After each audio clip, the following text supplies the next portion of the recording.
নমস্কাৰ। কবিতাৰ শিৰোনাম নজনা বীৰৰ মূৰ।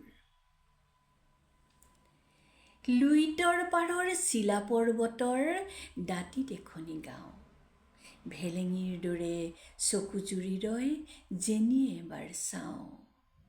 সেই গাঁৱতে ৮০ বছৰীয়া মৰাণ বুঢ়াৰ ঘৰ।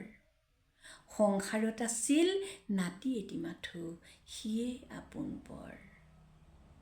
বুঢ়াৰ মৰম বেথাৰ কলীয়া ৬৮ বছৰ হ'ল।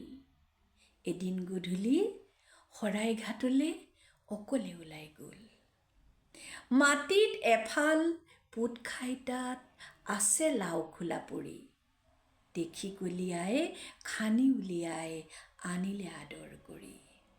ককাকক সুধিলে আতি গুৰি তাৰ, কলীয়া যে সৰু ল'ৰা। ক'লে বুঢ়া আপে হুমুনিয়াহ কাঢ়ি কথাটি আগৰে পৰা। এদিন মোগলে সাগৰৰ দৰে অলেখ সেনানী লৈ ৰামসিংহ ৰজাৰ লগত আহিল লোভত বলিয়া হৈ। অতি আদৰৰ সোণৰ অসম কৰোঁ বুলি ছাৰখাৰ। আহিল মোগল ৰাজপুত বিজয়ী, দেশজুৰি হাহাকাৰ। সেই যুঁজতেই তৰুজে পিতাৰে এৰিলে নিজৰ প্ৰাণ।